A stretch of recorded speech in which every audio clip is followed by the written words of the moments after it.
तो हेलो बच्चों, कैसे हैं आप सब। सबसे पहले आपको very good morning, very good night और वेरी गुड इवनिंग जिस समय आप मुझे देख रहे हैं। और चलिए शुरू करते हैं आज का लेक्चर। और इस लेक्चर में हम बहुत सारी चीज़ों को जान लेंगे। जानने का क्या है मतलब कि हमारा सिलेबस आगे बढ़ेगा और क्या बढ़ेगा, प्रोटीन संश्लेषण देख लेंगे, प्रोटीन सिंथेसाइज का प्रोसेस क्या होता है। और तो चलिए शुरू करते हैं आज का लेक्चर। और इस लेक्चर में यही जानेंगे।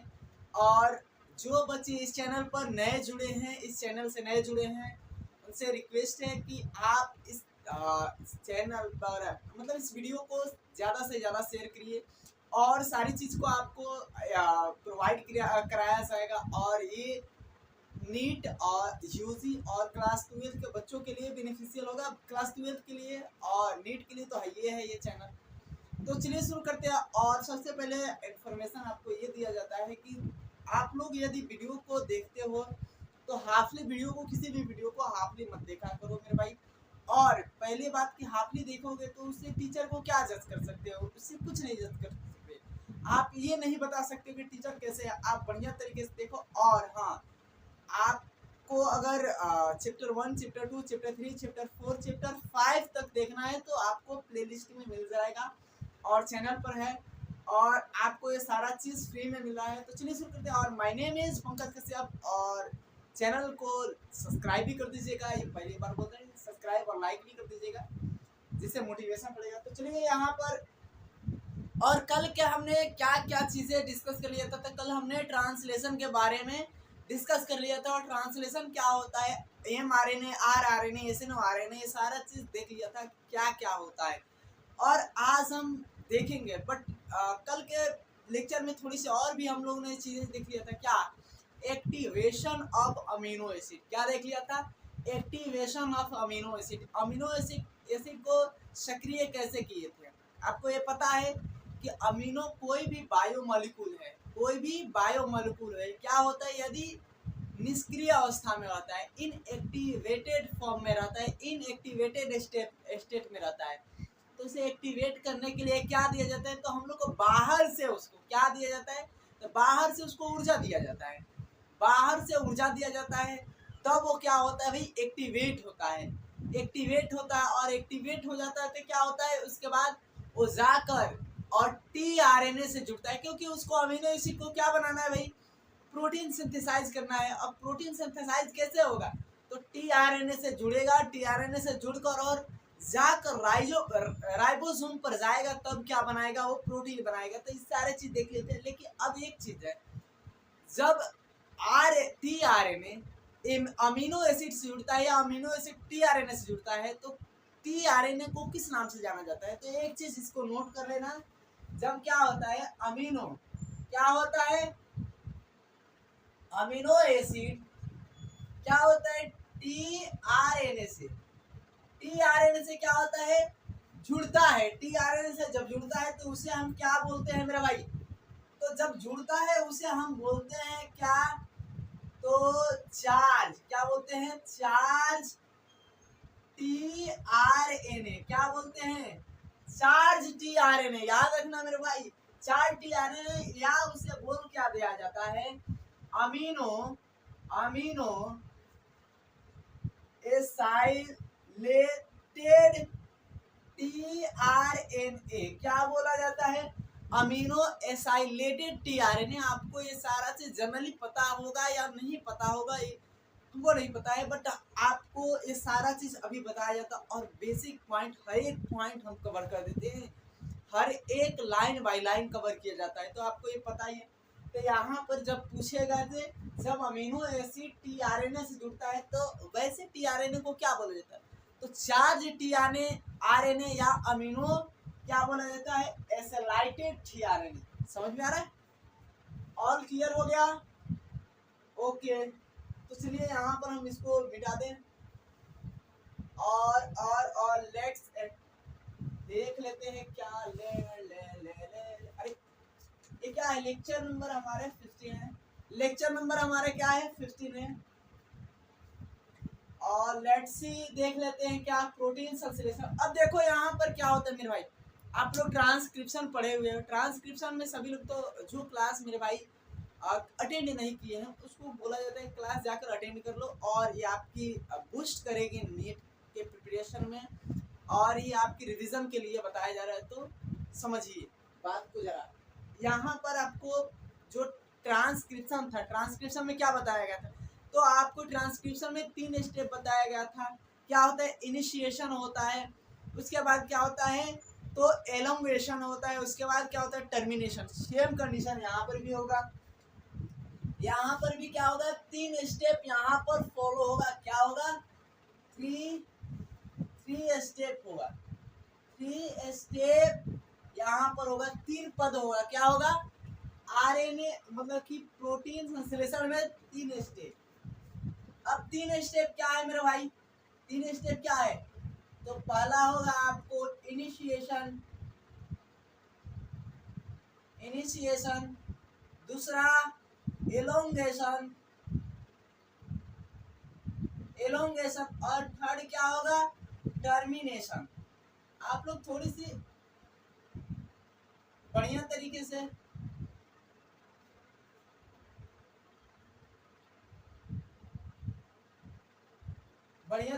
सारी चीज को कवर करिए, समझ में आ रहा है।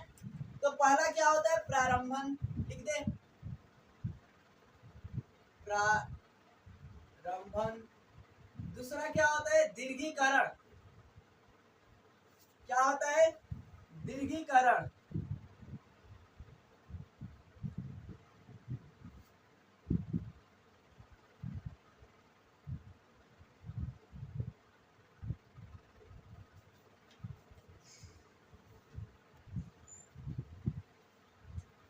क्या होता है तो दीर्घीकरण, क्या होता है दीर्घीकरण। अब यहाँ पर क्या है तो समापन। थोड़ी सी कम हिंदी ही लिखते हैं, थोड़ी सी यहाँ पर ये सारा चीज हो गया। अब देखो सबसे पहले हम मेरे भाई बातें किसमें कर रहे हैं, ये सारी चीजें हम बात कर रहे हैं जो प्रोकैरियोटिक है, जो प्रोकैरियोटिक ऑर्गेनिज्म है उसमें बातें कर रहे हैं। समझ में आ रहा है, तो ये सारा चीज ठीक है, समझ में आ रहा है। तो अब यहाँ पर हम किस में बातें कर रहे हैं, लिख देना प्रोकैरियोटिक की बातें हो रही है, प्रोकैरियोटिक। प्रोकैरियोटिक में किस में बातें हो रही है, प्रोकैरियोटिक में, समझ में आ रहा है।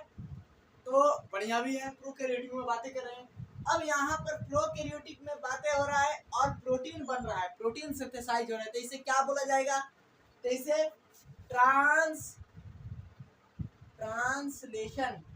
ट्रांसलेशन भी बोल सकते हैं। अब देखो यहाँ पर ये चीज है कि इनिशिएशन और जो एलोंगेशन है और टर्मिनेशन है, इन तीनों में क्या है, पहला पद हम देख लेते हैं। जो ये इनिशिएशन होता है, इनिशिएशन क्या होता है, कैसे होता है, इसको पहले हम देख लेते हैं। तो पहला स्टेप हम देख लेते हैं इनिशिएशन की, देख लेना। ओके चलो इनिशिएशन में देख लेते हैं, पहला इनिशिएशन क्या होता है, कैसे होता है। अब देखो यहाँ पर क्या होता है, 3 स्टेप देखना है, 3 स्टेप देख लेंगे ये सारा चीज खत्म हो जाएगा। इनिशिएशन में क्या होता है, पहले इनिशिएशन यहाँ पे 3 स्टेप मिटा देते हैं, यहाँ पे लिख देते हैं क्या स्टेप 1 और क्या है इनिशिएशन है, इनिशिएशन अब समझ में आ रहा है।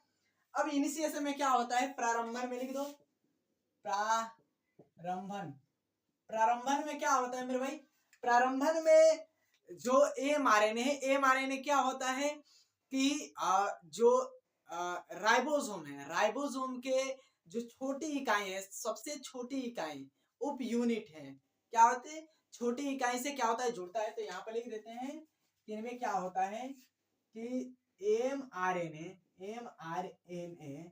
एमआरएनए क्या होता है, राइबोसोम की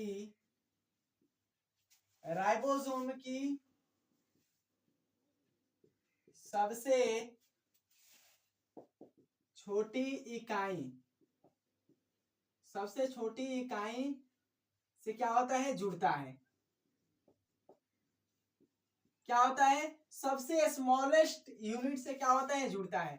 यहाँ पर तो ये तो समझ लिए मेरे भाई, यहाँ पर क्या होता है आरएनए प्रारंभन में आरएनए राइबोसोम के सबसे छोटी इकाई से क्या होता है, जुड़ता है। छोटी इकाई क्या होता है मेरे भाई, तो छोटी इकाई जो आपको 30S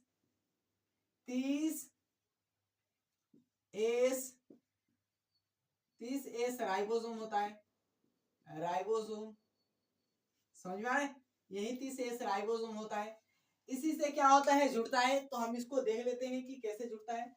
अब यहाँ पर एक सीक्वेंस बनाते हैं किसके, तो एक सीक्वेंस हम बना लेते हैं, एक सीक्वेंस mRNA के बना लेते हैं, किसके, mRNA के बना लेते हैं।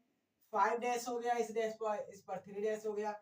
यहाँ पर AUG GAG UUUAG, ये आपको पता है कि आरएनए का सीक्वेंस होता है। यहाँ पर क्या है कि राइबोसोम की सबसे स्मॉलेस्ट यूनिट क्या है, जुड़ती है। यहाँ पे राइबोसोम की, यहाँ पर मान लो यहाँ पर राइबोसोम की स्मॉलेस्ट यूनिट जुड़ गई, क्या हुई, स्मॉलेस्ट यूनिट जुड़ गई। यहाँ पर 30S, केवल 30S लिखेंगे, राइबोसोम समझ लेना, 30S राइबोसोम, आर लिख देते हैं, 30S राइबोसोम। अब यहाँ पर ये जुट गई। अब ये सर दिक्कत क्या है कि राइबोसोम के जो सबसे छोटी यूनिट ही क्यों जुटी है, याद रखना कि हम ये प्रोकैरियोटिक के बता रहे हैं। यूकैरियोटिक में क्या होता है, सबसे छोटी यूनिट क्या होती है, 40S होती है, और ये हम प्रोकैरियोटिक के लिए बता रहे हैं। तो छोटी ऐसी क्यों जुड़ी, तो यहाँ पर होता है कि mRNA से राइबोसोम के सबसे छोटी यूनिट इसलिए जुड़ती है। यहाँ पर क्या होता है कि 16S rRNA होते हैं, 16S rRNA के क्या होते हैं, क्रम होते हैं। और स्टार्ट कोडॉन से थोड़ी सी आगे, स्टार्ट कोडॉन से थोड़ी सी आगे क्या होता है, यहाँ पे साइन डेलगेरो, क्या होता है, साइन डेलगेरो, क्या होता है, साइन डेलगेरो सीक्वेंस मिलता है। क्या होता है, सीक्वेंस मिलता है, यानी क्रम मिलता है। साइन डेलगेरो क्या मिलता है, सीक्वेंस मिलता है। अब ये साइन डेलगेरो सीक्वेंस क्या होता है, 16S rRNA के क्या होते हैं, संपूरक होते हैं। क्या होते हैं, इसके कॉम्प्लीमेंट्री होते हैं, याद रखना। और इनके बीच हाइड्रोजन बॉन्ड क्या होता है, बन सकता है। इसके क्या होते हैं, ये कॉम्प्लीमेंट्री होते हैं। इसके क्या होते हैं, ये कॉम्प्लीमेंट्री होते हैं, संपूरक, कॉम्प्लीमेंट्री। और यहाँ पर इसमें हाइड्रोजन बॉन्ड बन सकते हैं, हाइड्रोजन बॉन्ड बन सकते हैं, समझ में आ रहा है।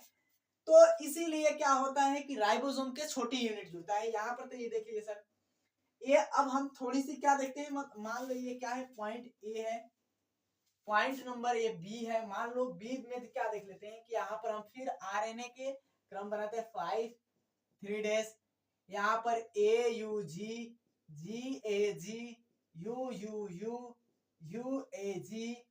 यहाँ पर क्या जुड़ गया, यहाँ पर 30S राइबोसोम जुड़ गया, 30S राइबोसोम जुड़ गया। अब देखो 30S राइबोसोम जुड़ गया, और आपको पता है कि AUG किसको कोड करता है, तो AUG क्या होता है, स्टार्ट कोडोन होता है, और क्या करता है, मेथियोनिन को कोड करने का काम करता है। हम लोगों में तो मेथियोनिन को, सामान्य मेथियोनिन को कोड करता है, लेकिन जो बैक्टीरिया होते हैं, बैक्टीरिया में क्या होता है कि फॉर्माइल मेथियोनिन को क्या करता है, कोड करने का काम करता है। तो AEG फॉर्माइल मेथियोनिन को कोड करने का काम करता है। और एक बात और कि जो टीआरएनए होता है, टीआरएनए चार्ज टीआरएनए कब बनता है, तो जो अमीनो एसिड है, अमीनो एसिड के साथ जुड़ता है टीआरएनए, तब क्या होता है, चार्ज टीआरएनए बनता है। और चार्ज टीआरएनए क्या होता है कि यहाँ पर जो पहला क्रम है, क्या है, जो पहला क्रम है किसका, तो कोडॉन के पहले क्रम पर, यानी फर्स्ट कोडॉन पर क्या होता है कि जो चार्ज टीआरएनए किसको लेकर आता है, तो मेथियोनिन को लेकर आता है। तो यहाँ पर लिख दो, यहाँ पर बना दो, जो चार्ज टीआरएनए क्या है, मान लो ये मेथियोनिन हो गया, मेथियोनिन हो गया, ये क्या हो गया, मेथियोनिन हो गया। यहाँ पर ये क्या हो गया, टीआरएनए ऐसे होता है। अब ये आपको पता है कि टीआरएनए पर क्या होते हैं, एंटी कोडॉन होते हैं। यहाँ पर क्या होते हैं, mRNA पर कोडॉन के क्रम होते हैं और tRNA पर एंटी कोडॉन के क्रम होते हैं। तो यहाँ पर क्या हो जाएगा, ए का बदले क्या हो जाएगा, ए का बदले क्या हो जाएगा यू, यू के बदले ए और इसके बदले क्या हो जाएगा तो सी।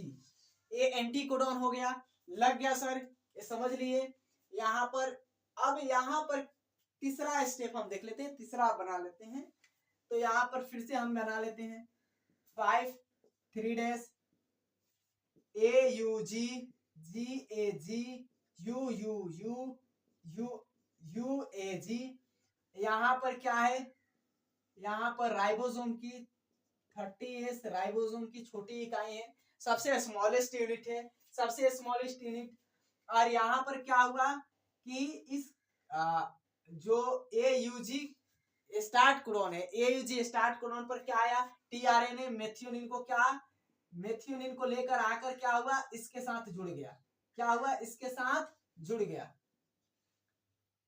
इसके साथ जुड़ गया।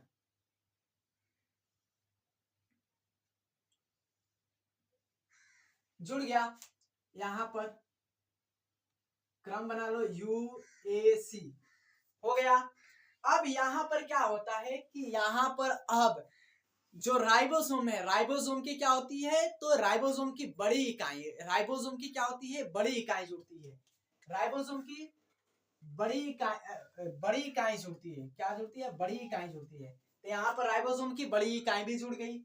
यहाँ तक हमारा क्रम, यहाँ तक हमारा काम अब खत्म हो गया। किसका, तो इनिशिएशन का, प्रारंभन का काम खत्म हो गया।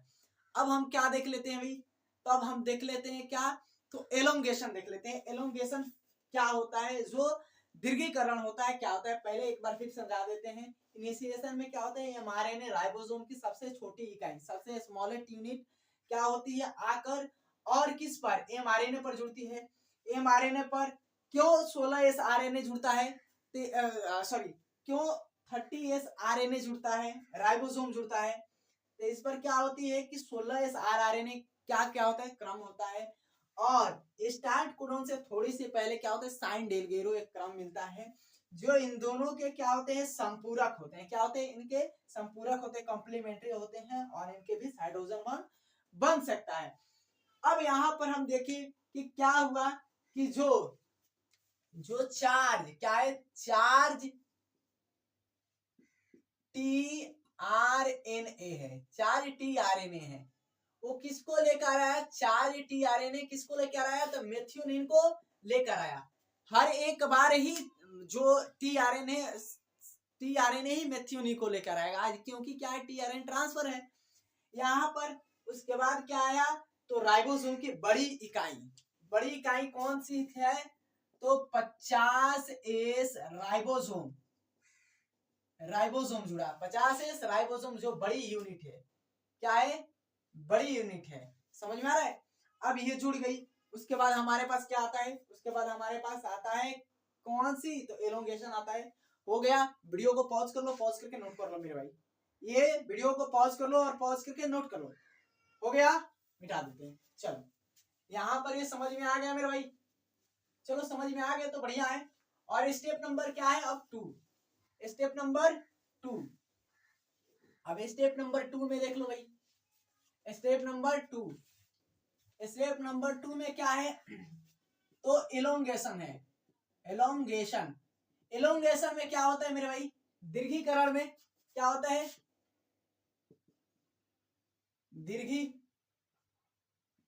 दीर्घीकरण, दीर्घीकरण में क्या होता है, तो आपको एक दीर्घीकरण में हम बना देते हैं क्रम 5 days 3 days AUG GAG UUUUAG। यहां पर ये हो गया क्रम। अब यहां पर क्या जुड़ा था, यहां पर 30S राइबोसोम जुड़ा था, राइबोसोम जुड़ा था।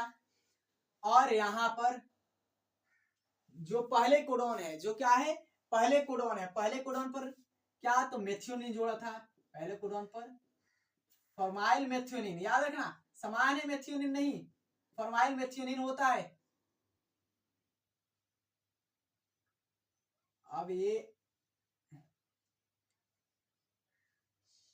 हंसते खेलते रहना मेरे भाई, ऐसे मत करो मेरे भाई, समझ में आ रहा है? हो गया।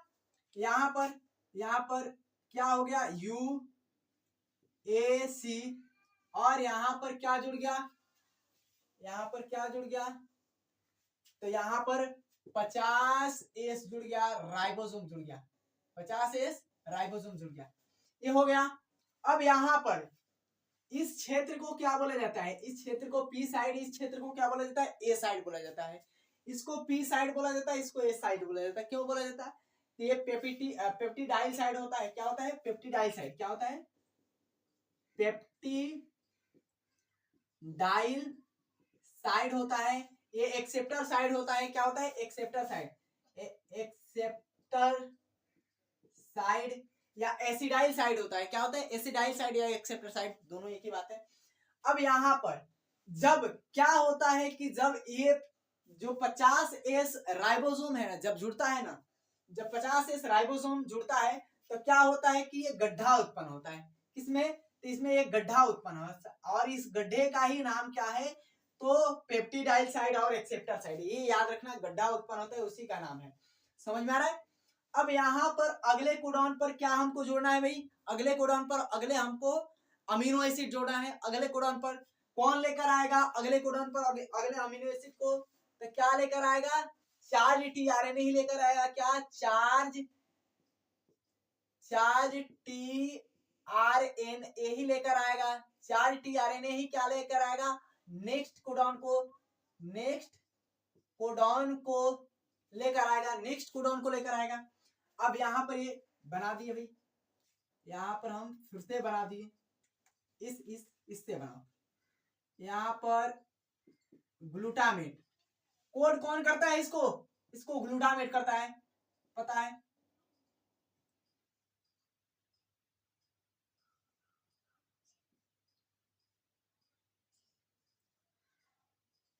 हो गया। अब इस पर इसका एंटी कोडॉन क्या हो जाएगा, एंटी कोडॉन क्या हो जाएगा, CUC, एंटी कोडॉन CUC हो जाएगा। अब यहाँ पर ये देखो क्या है कि यहाँ पर जो आपको दिखाई दे रहा है ना, मास है, यहाँ पर जो दिखाई दे रहा है क्या, मतलब कि ये ग्लूटामेट दिखाई दे रहा है, और ये आपको दिखाई दे रहा है क्या, मेथियोनिन, और लेकर कौन आया है, तो टीआरएनए ही लेकर आया है। यहाँ पर इसके बीच क्या होता है कि इन दोनों के बीच क्या होता है, पेप्टाइड बॉन्ड बनता है। क्या होता है, पेप्टाइड बॉन्ड क्या होता है, फॉर्म होता है। पेप्टाइड बॉन्ड क्या होता है, फॉर्म होता है, पेप्टाइड बॉन्ड फॉर्म होता है। अब यहाँ पर पेप्टाइड क्या होता है, पेप्टाइड बॉन्ड बनता है। अब यहाँ पर पेप्टाइड बॉन्ड क्यों बनता है भाई, तो पेप्टाइड बॉन्ड बनेगा तभी क्या होगा, राइबोसोम, यहाँ पर पेप्टाइड बॉन्ड बनेगा तभी क्या होगा कि प्रोटीन निर्माण होगा। और पेप्टाइड बॉन्ड में कौन कार्य करता है, पेप्टाइड बॉन्ड में कौन कार्य करता है मेरे भाई, तो 50S राइबोसोम, जो क्या होता है, राइबोसोम की बड़ी इकाई होता है, जो क्या होता है, राइबोसोम की बड़ी इकाई होता है। 50S राइबोसोम काम करता है, 50S राइबोसोम क्या करता है मेरे भाई, काम करता है। अब इस 50S राइबोसोम में क्या होता है मेरे भाई, तो इस 50S में 23S RRNA होते हैं। क्या होते हैं, 23S RRNA, या तुमको जानकर ये होगा कि इसमें क्या होते हैं, 23S RRNA होते हैं, 23S RRNA। अब इस 23S RRNA को हम क्या कहेंगे, तो ये राइबोजाइम क्या होते हैं, राइबोजाइम के रूप में काम करते हैं। क्या करते हैं, राइबोजाइम के रूप में काम करते हैं, अभी बताते हैं राइबोजाइम। यहाँ पर क्या होता है कि यहाँ पर पेप्टिडाइल क्या होते हैं, पेप्टिडाइल एक पेप्टिडाइल ट्रांसफरेज, पेप्टिडाइल क्या होते हैं, ट्रांसफरेज एक क्या होते हैं, एंजाइम होते हैं। क्या होते हैं, ये एंजाइम है, क्या है, एंजाइम है। अभी आपको पता है कि एंजाइम है, और एंजाइम है तो ये किस काम करेगा, कैसा काम करेगा, तो ये क्या करता है, पेप्टाइड पेप्टाइड बॉन्ड को क्या करता है, पेप्टाइड बॉन्ड को क्या करता है, उत्प्रेरण का काम करता है। क्या करता है, कैटालाइटिक का काम करता है, ये याद रखना। उत्प्रेरण का काम, पेप्टाइड बॉन्ड का उत्प्रेरण का काम कौन करता है भाई, ये क्वेश्चन आए, हो सकता है हो जाए, आ जाए। पेप्टाइड बॉन्ड का उत्प्रेरण का काम कौन करता है, तो 23 sRNA करते हैं। और ये sRNA नहीं, ये क्या होते हैं, पेप्टिडाइल क्या होता है, ट्रांसफरेज जिसे कहते हैं। और एक चीज है, ये राइबोजाइम के भी रूप में काम करते हैं। क्या होते हैं, पेप्टिडाइल जो ट्रांसफरेज है वो क्या किया, तो पेप्टाइड बॉन्ड का उत्प्रेरण करता है, ये एंजाइम है, उत्प्रेरण किया। और ये किस रूप में काम करता है, तो राइबोजाइम के रूप में भी क्या करता है, काम करता है।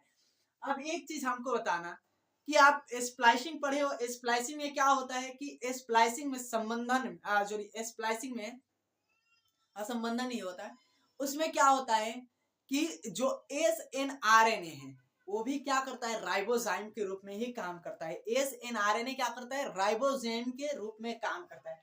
तो आई होप ये सारा चीज समझ में आ गया होगा, समझ में आ गया। फिर से कि समझाया जाए, अगर समझ में नहीं आया होगा तो एक बार वीडियो को पॉज कर लेना, पीछे कर लेना। ये एलोंगेशन फैक्टर में पता ही है, एलोंगेशन फैक्टर में क्या हुआ, एक नया क्या हुआ, तो यहाँ पर जीव जो कोडॉन है उस पर क्या हुआ, जीव को कोड करने, जो ग्लूटामेट को कोड करने वाला कोडॉन था उस पर क्या हुआ, आकर ग्लूटामेट जुड़ा किसके साथ, तो ट्रांसफर जो टीआरएनए है, जो चार्ज टीआरएनए उसके साथ आकर जुड़ा। और देखो यहाँ पर क्या होता है, यहाँ पर बताएं कि आगे बता दें, यहीं पर बता दें। अब ये क्या होता है, ये आपको दिखाई दे रहा ना टीआरएनए, ये टीआरएनए क्या होता है, एक एग्जिट क्या होता है, साइड, एग्जिट साइड, यानी ई साइड से क्या होता है कि ये रिमूव हो जाता है। क्या होता है, रिमूव हो जाता है, यानी अलग हो जाता है। ये क्या होता है, रिमूव हो जाता है, अलग हो जाता है। याद रखना कि ये कहाँ कैसे होता है। देखो यहाँ पर ये रिमूव हो गया, फिर एक आगे बताते हैं, इसी स्टेप में आगे बताते हैं। पहले ये समझ लेना कि ये क्या होता है, एक ई साइड से, एग्जिट साइड से क्या होता है, टीआरएनए रिमूव हो जाता है। हो गया, ये सारा चीज हो गया। जो पेप्टाइड बॉन्ड होता है वो क्या होता है, पेप्टाइड बॉन्ड में कौन सा राइबोसोम काम करता है, 30S करता है कि 50S, तो 50S, इसमें कितने कौन से आरएनए होते हैं, तो 23S आरएनए होते हैं जो राइबोजाइम के भी रूप में काम करते हैं। और ये क्या होते हैं, पेप्टिडाइल ट्रांसफरेज भी होते हैं, एंजाइम होते हैं। और ये क्या करते हैं, पेप्टाइड बॉन्ड का उत्प्रेरण का काम करते हैं। हो गया, चलो ये हो गया। अब ठीक है, बढ़िया है, जो भी है पढ़े रहे हो। मम्मी उम्मी से झूठ नहीं बोलने का, मम्मी बहुत चालाक होती है, बहुत चतुर होती है, समझ में आ रहा है। अब देखो यहाँ पर हम ये तो समझ लिए, ये समझ लिए, ये भी बना दिए। यहाँ पर मान लो, यहाँ पर हम बना दिए 5 3 days, यहाँ पर AUG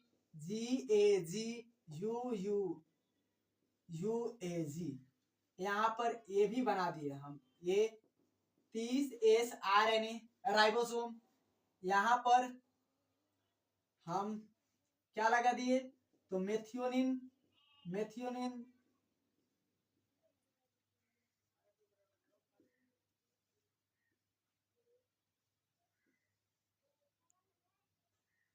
हो गया, यहाँ पर दिखाई दे रहा है। अभी ठीक है, अभी हटा दिए हैं, बस समझाने के लिए अभी लिखे हुए हैं कि हटा देते हैं, दुख होगा, बच्चे को दुख होगा। अब यहाँ पर हम यहीं पर बना देते हैं, क्या है, मेथियोनिन है, और क्या है, ये ग्लूटामेट है। ग्लूटामेट से क्या हुआ,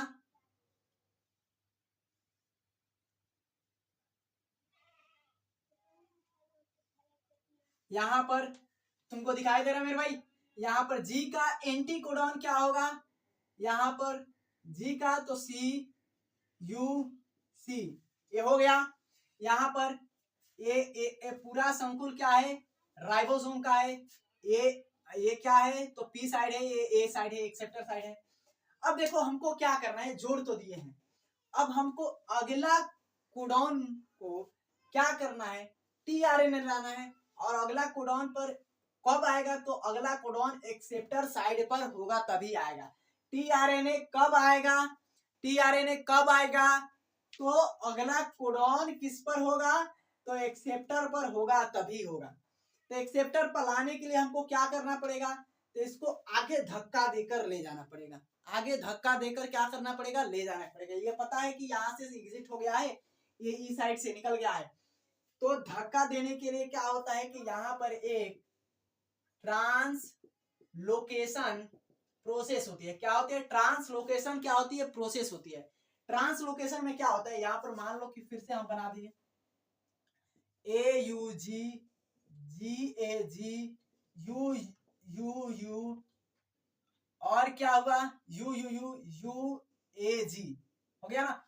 अब यहाँ पर क्या है कि हम इसको धक्का देंगे, मतलब कि जो राइबोसोम, राइबोसोम इसे क्या बोलते हैं, राइबोसोम शिफ्टिंग, क्या बोलते हैं, राइबोसोम शिफ्ट, राइबोसोम शिफ्टिंग बोलते हैं।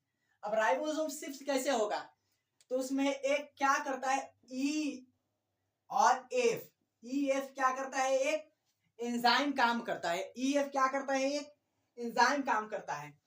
ई एफ मतलब कि एलोंगेशन फैक्टर काम करता है। एलोंगेशन क्या करता है, फैक्टर काम करता है। मेरी आवाज को थोड़ी सी ये होगी, एलोंगेशन फैक्टर काम करता है। ये आप जा रही है, एलोंगेशन फैक्टर क्या करता है मेरे भाई, काम करता है। अब यहाँ पर क्या हुआ एलोंगेशन फैक्टर काम कब करेगा, उसको क्या करना पड़ेगा, पहले हमको उसको भूखा है तो उसको पहले मान लो किसी कोई आदमी भूखा है, कहेंगे उससे काम करवाए तो काम तो नहीं करेगा, पहले उसको खिलाना पड़ेगा, खिलाएंगे तो काम करेगा। तो क्या होता है, ये भूखा होता है, और क्या होता है उसको जब ऊर्जा हम दे देंगे तो क्या करता है कि ये शिफ्टिंग करता है। तो यहाँ पर इसकी शिफ्टिंग जब हो जाती है, यहाँ पर इसकी शिफ्टिंग हो गई, यहाँ पर राइबोसोम की बड़ा संकुल बन गया। यहाँ पर ये मेथियोनिन है, मेथियोनिन यहाँ पर ये हो गया, ये ग्लूटामेट हो गया। अब ग्लूटामेट ये हो गया, ये इससे जुड़ गया। अब अगला कोडॉन आ सकता है, अगला कोडॉन यू यू यू किसको कोड करता है, यू यू यू फेनाइल लेलेनिन को कोड करता है। फेनाइल लेलेनिन को, ये क्या है, ये पी साइड है, ये ए साइड है। देखो जब भी कोई नया टीआरएनए आएगा, टीआरएनए आएगा, टीआरएनए तो किस साइड में आएगा, तो वो एक्सेप्टर साइड में ही आएगा। क्या आएगा, एक्सेप्टर साइड में आएगा। अगर एक्सेप्टर पर जगह खाली होगा तब आएगा, नहीं तो नहीं आ सकता, नहीं तो नहीं आ सकता। समझ में आ रहा है। अब यहाँ पर जगह भी खाली है, अब यहाँ पर ये आ सकता है, यहाँ पर अब ये क्या हो जाएगा, ये मान लो क्या है, फिनाइल एलेनिन है, और फिनाइल एलेनिन क्या हुआ, यहाँ पर आ गया। अब इसके एंटी कोडॉन क्या होंगे, इसके तो सी सी सी सी होंगे, सी सी सी होंगे। यहाँ पर एंटी कोडॉन क्या होते, यहाँ पर सी यू सी हो गए। अब यहाँ पर देखो, यहाँ पर इसके बीच फिर पेप्टाइड बॉन्ड बनेगा, इसके बीच फिर क्या होगा, पेप्टाइड बॉन्ड बनेगा। फिर क्या होगा, ये पेप्टाइड बॉन्ड है, क्या है, तो पेप्टाइड बॉन्ड है, पेप्टाइड बॉन्ड बनेगा, पेप्टाइड बॉन्ड बनेगा, ये पता है। अब आगे हम एक चीज देख लेते हैं कि अब जब हो फिर आ जाएगा ना, अगर अगला कोडॉन आना होगा, अगला कोडॉन आना होगा तो क्या होगा, फिर शिफ्टिंग होगी। शिफ्टिंग में कौन काम करेगा, तो ई जो धक्का देने का काम करेगा, धक्का देगा तो इसकी शिफ्टिंग होगी, जब शिफ्टिंग होगी तभी आएगा। अब यहाँ से फिर वैसी प्रक्रिया जो हटा है यहाँ से टीआरएनए, फिर क्या होगा, यहाँ से टीआरएनए एक एग्जिट साइड से क्या होगा, फिर हट जाएगा। जब फिर हट जाएगा तो फिर अगर अगला कोडॉन आना होगा, ये शिफ्टिंग कब तक चलती रहेगी? ये राइबोसोम शिफ्टिंग कब तक चलती रहेगी? जब तक कि कोई अगला कोडॉन नहीं आ जाए, जब तक कि कोई अगला कोडॉन क्या हो जाए, नहीं आ जाए। किस पर? एक्सेप्टर पर। समझ में आ रहा है? एक्सेप्टर पर आते रहेगा होती। और ये खत्म कब होगा? खत्म कब होगा? जब तक कि स्टॉप कोडॉन नहीं आ जाए। ये शिफ्टिंग खत्म कब होगा? तो जब तक कि क्या होगा, स्टॉप कोडॉन नहीं आ जाए। ये अब हम क्या देख लेते हैं, थर्ड स्टेप देख लेते हैं, टर्मिनेशन। तो इसको वीडियो को पॉज कर लो, पॉज करके नोट कर लो और बढ़िया तरीके से समझ में आया होगा। आइयो, सारा चीज हो गया। चलो यहाँ पर अब कौन सा देख लेते हैं मेरे भाई, यहाँ पर अब देख लेते हैं क्या, तो अब देख लेते हैं हम टर्मिनेशन। टर्मिनेशन टर्मिनेशन टर्मिनेशन मतलब समापक, समापक या समापन। यहाँ पर टर्मिनेशन में क्या होता है कि जो कोडॉन होते हैं, कोडॉन की क्या होती है कि मान लो कि अगर प्रोटीन बन रहा है, प्रोटीन का समापन हो गया, तो कौन करेगा समापन? तो स्टॉप कोडॉन। तो जब तक कि क्या होगा, जब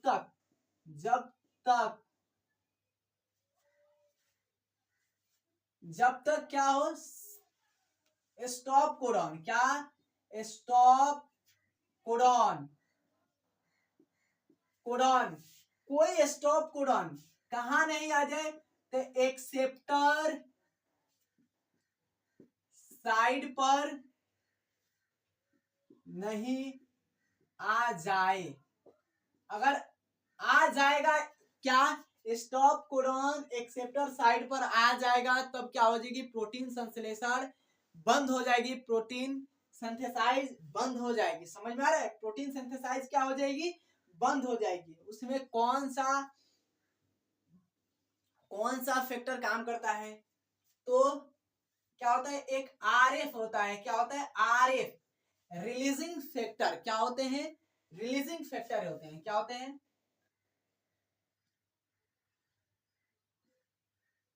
रिलीजिंग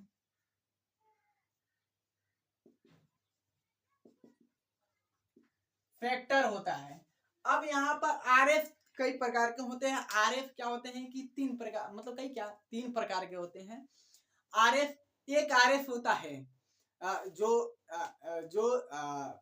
पहला आरएफ होता है, वो क्या करता है, किसको, तो यू ए और यू ए जी को पहचानने का काम करता है। किसको?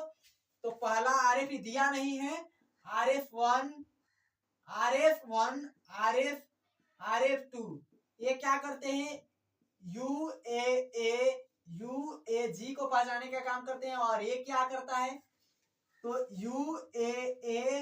UGA को क्या करता है, पहचानने का काम करता है। समझ में आ रहा है? तो याद रखना मेरे भाई, ये सारा चीज आई होप समझ में आया होगा, बढ़िया तरीके से समझ में आया होगा। तो ये सारा चीज समझ में आया होगा। हो गया। वीडियो को पॉज कर लेना, पॉज को नोट कर लेना। प्रोटीन संश्लेषण कब बंद हो जाएगी, समापक कोडॉन जब आएगा कोई एक्सेप्टर पर, तभी बंद होगी। समझ में आ रहा है?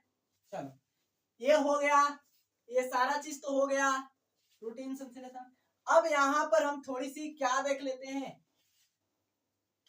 हैं, ट्रांसलेशन यूनिट। और ट्रांसलेशन यूनिट के बाद हम क्या देख लेते हैं, ट्रांसलेशन यूनिट क्या देखते हैं, ट्रांसलेशन यूनिट एंड UTR,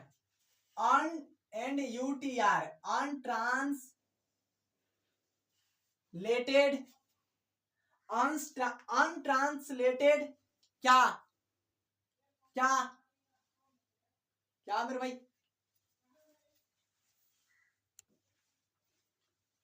तो अनट्रांसलेटेड क्या, राइबोसोम। अनट्रांसलेटेड क्या, तो राइबोसोम।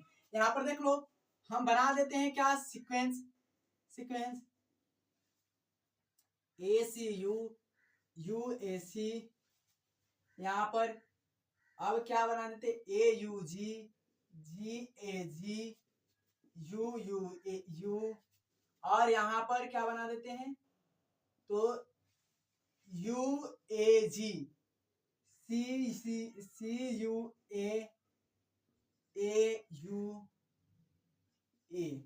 यहाँ पर ये क्या है, एक mRNA का क्या है सीक्वेंस है, mRNA का क्या है सीक्वेंस है, mRNA का क्या है मेरे भाई, mRNA का क्या है सीक्वेंस है, mRNA का सीक्वेंस है। यहाँ पर भी 3 डैश है।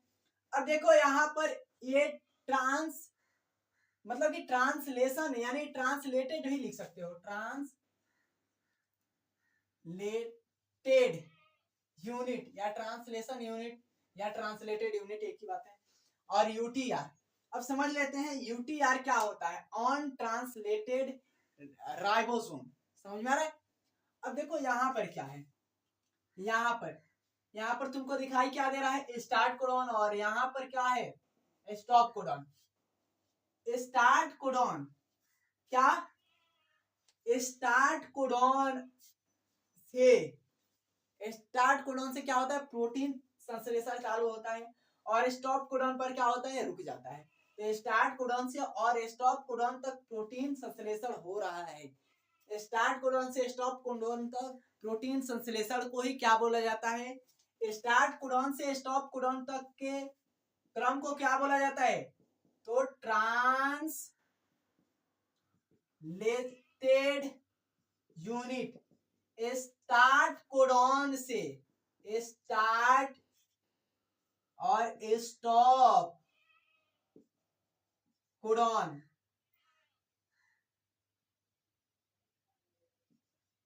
स्टॉप कोडॉन तक क्या बोला जाता है, तो ट्रांसलेटेड क्या यूनिट, ट्रांसलेटेड यूनिट। और अगला बात क्या है, तो यूटीआर। यूटीआर किसे बोला जाता है, तो इसे बोला जाता है UTR untranslated ribosome. Untranslated ribosome लिख लेना, अनट्रांसलेटेड राइबोसोम, ये याद रखना। अब राइबोसोम नहीं, आरएनए ही बोल दो, RNA, untranslated RNA, untranslated RNA बोल दो, आरएनए सही रहेगा, आरएनए, आरएनए, राइबोसोम दोनों लिख दो। समझ में आ रहा है। तो ये होता है। अब देखो यहाँ पर इस साइड पर अनट्रांसलेटेड मतलब कि ये क्या करता है कि प्रोटीन संश्लेषण में ये नहीं होता, इस पर क्या होते हैं, कोई अमीनो एसिड कोड नहीं करता, इसको कोई अमीनो एसिड कोड नहीं करता, इसको भी कोई अमीनो एसिड कोड नहीं करता, ये तो पता ही है। बट ये समझना, ये क्या करते हैं कि ये जो ट्रांसलेशन है, ट्रांसलेशन में क्या करते हैं कि अपना भागीदारी क्या करते हैं, देते हैं, अपने को कंट्रीब्यूट करते हैं। अब कंट्रीब्यूट कैसे करते हैं, तो आपको पता है, आपको बताया गया है कि यहाँ पर स्टार्ट कोडॉन से पहले क्या होते हैं, तो साइन डेलगेरो, साइन क्या होते हैं, डेलगेरो क्षेत्र होता है, इसे ही क्या बोला जाता है, साइन डेलगेरो क्षेत्र। पूछेगा कि यूटीआर किस कहां होते हैं, तो 3 डैश के पर होते हैं, और क्या होते हैं 5 डैश पर होते हैं। तो ये ट्रांसलेटेड यूनिट यूटीआर दोनों आयोग समझ में आ गया। और यूटीआर पूछेगा किसे कहते हैं, तो क्या करते हैं, प्रोटीन को संश्लेषण नहीं करते, प्रोटीन का सिंथेसाइज नहीं करते हैं। क्या होते हैं, प्रोटीन का सिंथेसाइज नहीं करते हैं, ये भी नहीं करते हैं, 5 डैश पर पाए जाते हैं, वो भी 3 डैश पर पाए जाते हैं। और ये क्या होते हैं, साइन डेलगेरो क्षेत्र होते हैं, जो क्या करते हैं, अपने आप को कंट्रीब्यूट करते हैं। और ये तो पता ही है, समझ में आ गया।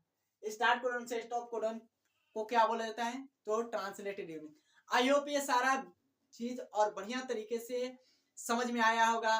और आपसे फिर रिक्वेस्ट है कि बढ़िया तरीके से इसको पढ़ते रहिए। और तो चलिए मिलते हैं नेक्स्ट वीडियो में।